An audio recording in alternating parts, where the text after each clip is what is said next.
Hello friend, welcome to my YouTube video. तो दोस्तों, आज की वीडियो में हम लोग स्टार्ट करने वाले हैं मैथ का क्लास 11th का मैथ का पहला चैप्टर, जिसका नाम है समूचे, जिसको हम लोग इंग्लिश में सेट्स कहते हैं। तो आपको मैं पूरा एकदम सिंपल तरीका से समझाने की कोशिश करूँगा, पूरा एकदम आसान भाषा में, तो आप इसको आसानी से समझ सकते हैं। तो चलिए शुरू करते हैं। समूचे पढ़ते हैं कि ये समूचे होता क्या है, और आप भी समूचे से डरते हैं, ऐसे मैथ के चैप्टर से डरते हैं, तो आप सिर्फ इस वीडियो को देखिए, आपको थोड़ा सा भी दिक्कत नहीं होगा समझने में। ठीक है, काफ़ी आसान भाषा में आपको मैं समझाने की कोशिश करूँगा। तो चलिए शुरू करते हैं। तो यहाँ पर हम लोग देखते हैं कि समूचे, यानी कि समूचे कहते किसे हैं भाई साहब।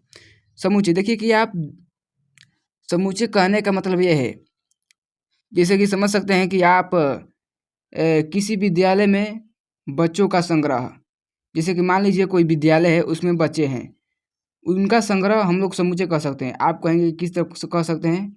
देखिए, जिस चीज़ को हम लोग गिन सकते हैं, यानी कि उसको हम गिन सकते हैं, उसको समूचे कह सकते हैं। जैसे विद्यालय में बच्चों का संग्रह, उसमें जो बच्चे हैं उसको हम गिन सकते हैं ना, उन बच्चों को हम लोग गिन सकते हैं, तो उनको हम लोग समूचे कहेंगे। जैसे कि मान लीजिए, और आपको एग्जाम्पल दे देता हूँ, जैसे कि 10 से कम विषम प्राकृतिक संख्याओं का संग्रह। आप समझ सकते हैं कि 10 से कम विषम प्राकृतिक संख्याओं का संग्रह, तो इसको हम लोग गिन सकते हैं। जैसे कि 10 से कम का आना है 10 से कम, तो यहाँ पर देखिए 1, 3, 5, 7, 9, ये सब 10 से कम विषम प्राकृतिक संख्या है, जिसे हम लोग गिन सकते हैं, इसको हम लोग समूचे कहेंगे। आप इनको समूचे कह सकते हैं। और आपको एग्जाम्पल दे सकता हूँ, भारत की नदियाँ। भारत की नदियाँ सीमित है, ये नहीं कि भारत की नदियाँ बहुत से है, उनको उनका कोई नाम नहीं है, इसी तरह नदी बह रही है। तब जो भारत की नदियाँ है वो उनको सीमित है, उसको हम लोग गिन सकते हैं कितनी है भारत में नदियाँ। और एक हो सकता है अंग्रेजी में वर्णमालाओं की संख्या, जैसे कि आप लोग अंग्रेजी में अल्फ़ाबेट्स समझते हैं ना, ABCD, तो उनको हम लोग गिन सकते हैं, उनको हम लोग समूचे कह सकते हैं। अब यहाँ पर देखिए समूचे को हम लोग लिखते कैसे हैं। एक होता है समूचे का रोस्टर रूप, जिसको हम लोग लिखना सीखेंगे। समूचे को हम लोग लिखना समझेंगे कि समूचे को किस तरह बनाया जाता है, उसको किस तरह व्यक्त किया जाता है। देखिए, मान लीजिए आपको पूछ दिया 10 से कम विषम प्राकृतिक संख्या का समूचे, तो ये 1, 3, 5, 7, 9 है। तो आपको इसको लिखने के लिए क्या करना पड़ेगा, इस तरह लिख देंगे तो आपको ये गलत माना जाएगा, ये आपको गलत है, ये समूचे इसको हम नहीं कह सकते हैं, समूचे नहीं कह सकते हैं, क्योंकि आपको इसको लिखना पड़ेगा। किस तरह लिखना पड़ेगा, आपको ये मझिला ब्रैकेट बनाना है, उसके बाद 1, 3, 5, 7, 9 लिखना है, उसके बाद मझिला ब्रैकेट से बंद कर देना है।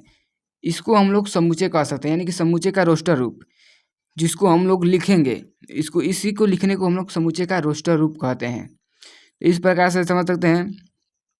अब एक और देखिए, अंग्रेजी में अंग्रेजी वर्णमालाओं में वावेल्स की संख्या, वावेल्स का समूचे, तो उसको लिखेंगे ब्रैकेट बनाकर इस तरफ AEIOU,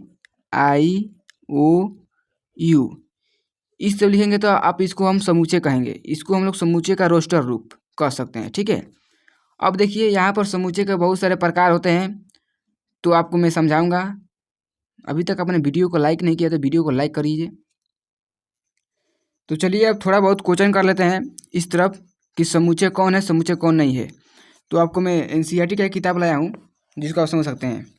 जैसे कि आप यहाँ पर देख सकते हैं, यहाँ पर दिया है कि निम्नलिखित में से कौन समूचे है, अपने उत्तर का औचित्य बताइए। प्रश्नावली 1.1 है। तो यहाँ पर देखिए, जे अक्षर से प्रारंभ होने वाले वर्ष के सभी महीनों का संग्रह।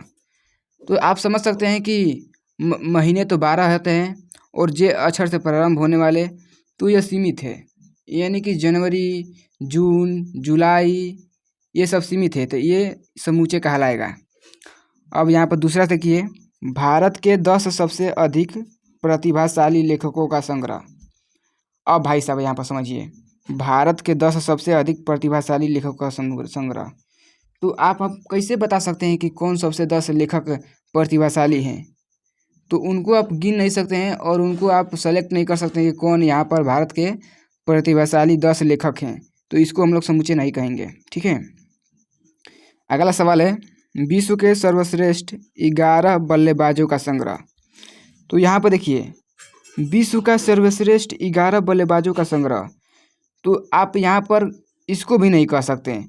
किसको किसको आप सेलेक्ट करेंगे? बल्लेबाज सेलेक्ट करने जाएंगे तो बहुत से बल्लेबाज है कि अच्छे हैं। तो यहाँ पर विश्व में सर्वश्रेष्ठ बल्लेबाजों को आप गिन नहीं सकते हैं कितने हैं। तो ये भी समूचे नहीं है, ये भी गलत है। अब ये देखिए 4 नंबर क्वेश्चन क्या कहता है, आपकी कक्षा के सभी बालकों का संग्रह। इसको अब देखिए, आपके कक्षा के सभी बालकों का संग्रह, यानी कि आप इसको गिन सकते हैं। आपके जो कक्षा में बालक पढ़ते हैं वो सीमित है, उनको आप गिन सकते हैं। मान लीजिए 50 है तो 50 को गिन सकते हैं। ये तो नहीं कि आपकी कक्षा में बहुत सारे बालक है कि आप गिन ही नहीं सकते हैं, तो ये नहीं ना हो सकता। आपकी कक्षा में सभी बालकों का संग्रह सीमित है, तो इसको हम लोग समूचे कहेंगे। अगला प्रश्न है, 100 से कम सभी प्राकृतिक संख्याओं का संग्रह।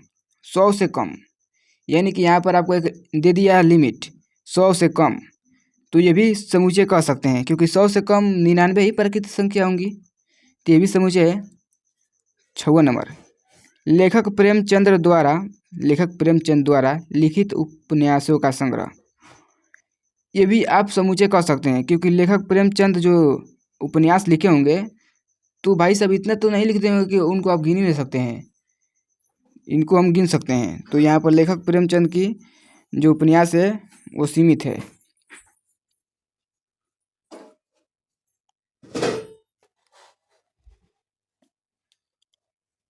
छठवां प्रश्न देखिए, सभी समपूर्णांकों का संग्रह। सभी समपूर्णांकों का संग्रह ये गिन सकते हैं, बहुत से हो सकते हैं। समपूर्णांक संख्या बहुत से हो सकते हैं, तो ये भी समूचे नहीं है। 8वां है, इस अध्याय में आने वाले प्रश्नों का संग्रह। इस अध्याय में जो प्रश्न आएंगे उनका संग्रह आप गिन सकते हैं, नहीं गिन सकते हैं, क्योंकि प्रश्न किसी प्रकार से भी बन सकता है। इस अध्याय में प्रश्न कई प्रकार, ये देखिए ये भी प्रश्न है, तो ये प्रश्न कई प्रकार के बन सकता है, तो ये भी समूचे नहीं है। अब 9वां देखिए, विश्व के सबसे अधिक खतरनाक जानवरों का संग्रह। ये भी समूचे नहीं है। सिंपल सी बात है भाई साहब कि विश्व के सबसे अधिक खतरनाक जानवर कौन कौन से हो सकते हैं, ये भी नहीं पता है, ठीक है, तो इसको आप कह सकते हैं समूचे नहीं है। अब यहाँ पर देखिए, ये जो होता है ना, इसको हम लोग बिलोंग्स टू से प्रदर्शित करते हैं। ये जो होता है इसको हम लोग बिलोंग्स टू कहते हैं। आप समझिए बिलोंग्स टू कैसे, मतलब क्या इसमें है, मान लीजिए आपको कोई ए समूचे है जिसमें 1 2 3 4 5 6। अब जो इसके अंदर होते हैं ना, इसको हम लोग अवयव कहते हैं। जो 1 2 3 4 5 6 हैं, ये अवयव हैं। आपसे कोई पूछेगा कि इसमें कितने अवयव हैं, तो इनको गिनेंगे 1 2 3 4 5 6, इसमें 6 ठे अवयव हैं। इनको हम लोग अवयव कहते हैं। जो इस ब्रैकेट के अंदर जो होते हैं संख्याएं, वो भी कुछ भी हो सकता है, ABCD हो सकता है, कुछ भी हो सकता है, तो इनको हम अवयव कहते हैं। अब यहाँ पर देखिए, इसको हम लोग बता रहे थे, ये इसका काम क्या है। मान लीजिए ए समुच्चय है, एक बी समुच्चय है, तो यहाँ पर देख लीजिए 2 3 4 5 है ना। तो आपसे पूछ देगा सवाल, एक यहाँ पर 8 ले लेते हैं, आपसे एक सवाल पूछ देगा कि जो इसमें 2 है वो ए से बिलोंग करता है। यानी कि देखिए, इसमें जो 2 है ना, ये ए समूचे से बिलोंग करता है। इसमें जो 2 आया है वो ए में से ही है 2, ठीक है, इसी का कार्य करता है। ये चिन्ह जो होता है बिलोंग्स टू, इसी कार्य कर सकता है। जो इसमें 2 है वो ए से आया है, यानी कि ए समूचे से आया है 2। तो इस तरफ हम लोग को इस तरफ बना कर लिखते हैं, जो इसमें से आया होता है बिलोंग करता है उसको हम 2 देखिए, ए समुच्चय में से 2 बिलोंग कर रहा है, तो इसको लिख सकते हैं ए बिलोंग्स टू 2, ठीक है। इसी प्रकार समझिए, आपसे पूछ देगा, मान लीजिए ये नहीं है, इसको छोड़ देते हैं, ये बस इसी से बात करते हैं। मान लीजिए पूछेगा 8, तो इसमें हम क्या करेंगे, बिलोंग्स टू लगाएंगे, बिलोंग्स टू नहीं लगाएंगे, क्योंकि इसमें ए समूचे में 8 कहीं पर है, ए समूचे में 8 कहीं पर भी नहीं है, तो हम लोग यहाँ पर इस तब करेंगे और इस तब काट देंगे, क्योंकि A does not belongs to 8, ठीक है। A does not 8 does not belongs to A, ठीक है। इस तरह हमको लोग कह सकते हैं कि यहाँ पर समूचे जो है उसमें से 8 नहीं है। इस प्रकार आप समझ गए कि ये किसका कार्य करता है।